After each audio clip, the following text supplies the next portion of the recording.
Mesdames, Messieurs, bonjour et bienvenue sur notre chaîne YouTube. Ici nous vous donnons la clé, alors si vous êtes nouveau, abonnez-vous et cliquez sur la cloche de notification pour ne plus rien manquer. Cela fait, on peut commencer. Le Mali dit pouvoir assurer sa sécurité sans armée étrangère. La polémique enfle à cause des propos du ministre espagnol des Affaires étrangères. José Manuel Alvarez a évoqué l'éventualité d'une intervention de l'OTAN au Mali. Les différents experts de la sécurité internationale interrogés s'accordent sur le fait qu'il est normal que l'OTAN, dans son ensemble, puisse se concerter dans le but d'évaluer les dangers qui la guettent sur plusieurs fronts.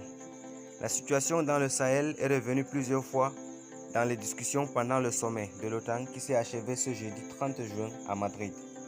Pas d'intervention militaire étrangère. Mais si le ministre espagnol des Affaires étrangères a évoqué dans les médias de son pays qu'une éventuelle intervention de l'OTAN pourrait avoir lieu à l'avenir, la réponse des autorités maliennes de transition est claire. Ousseynou Ouattara, vice-président de la Commission de défense et de sécurité au sein du Comité national de transition, martèle. Nous retenons seulement ce qu'a dit déjà notre ministre de la Défense, le colonel Sadio Camara, que le Mali n'a pas besoin de la présence d'une armée étrangère pour assurer sa sécurité.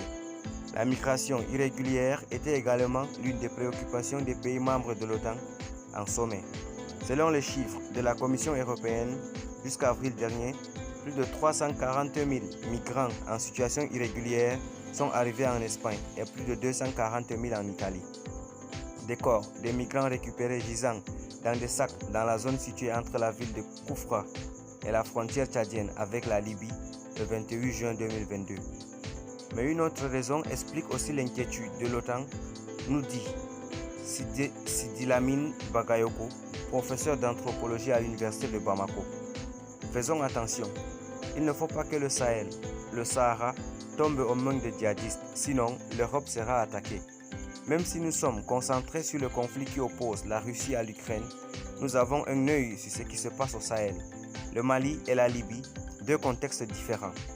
Pour les pays de la région du Sahel, l'insécurité qui les affecte est la conséquence de l'intervention de l'OTAN en Libye en 2011. Le djihadisme se répand vite aux pays situés au sud de la Libye, notamment le Burkina Faso, le Niger, le Mali, voire au-delà.